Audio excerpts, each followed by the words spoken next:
সামরিক শক্তি বৃদ্ধিতে মরিয়া ট্রাম্প, ব্যাপক বাজেট কাটছাঁটের মুখে অন্য খাত। যুক্তরাষ্ট্রের প্রেসিডেন্ট ডোনাল্ড ট্রাম্প ২০২৭ অর্থবছরের জন্য প্রতিরক্ষা খাতে ব্যাপক বাজেট বৃদ্ধির প্রস্তাব করেছেন।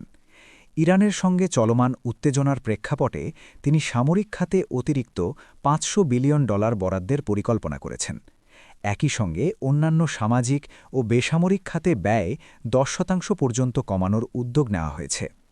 হোয়াইট হাউসের এই প্রস্তাব অনুযায়ী ২০২৭ সালে যুক্তরাষ্ট্রের প্রতিরক্ষা বাজেট বেড়ে দাঁড়াবে প্রায় $১.৫ ট্রিলিয়ন, যা ২০২৬ সালের $১ ট্রিলিয়ন তুলনায় উল্লেখযোগ্য বৃদ্ধি। এতে সামরিক বাহিনীর সদস্যদের বেতন ৫ থেকে ৭% বাড়ানোর প্রস্তাবও রাখা হয়েছে। মধ্যপ্রাচ্যে সেনা মোতায়েন বৃদ্ধি এবং বৈশ্বিক অস্থিরতার মধ্যে এই বাজেট প্রস্তাব সামনে এসেছে। যুদ্ধ পরিস্থিতির কারণে জ্বালানি তেলের দাম বেড়ে যাওয়ায় দেশটির জনগণও অর্থনৈতিক চাপে রয়েছে। এই অবস্থায় প্রতিরক্ষা ব্যয় বাড়ানোর সিদ্ধান্ত নিয়ে নতুন করে বিতর্ক শুরু হয়েছে।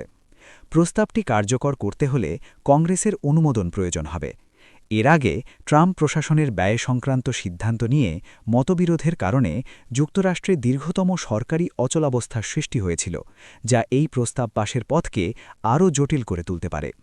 হোয়াইট হাউস দাবি করেছে, প্রতিরক্ষা খাতে এই বাজেট বৃদ্ধি দ্বিতীয় বিশ্বযুদ্ধের আগের সময়ের ঐতিহাসিক বৃদ্ধির সঙ্গে তুলনীয়।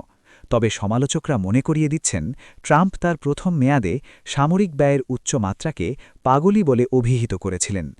ক্ষমতায় আসার সময় সরকারি ব্যয় কমানো এবং বাজেট ঘাটতি নিয়ন্ত্রণের প্রতিশ্রুতি দিয়েছিলেন ট্রাম্প।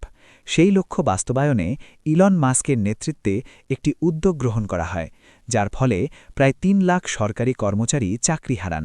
তবুও যুক্তরাষ্ট্রে আয় এবং ব্যয়ের ব্যবধান ক্রমেই বাড়ছে।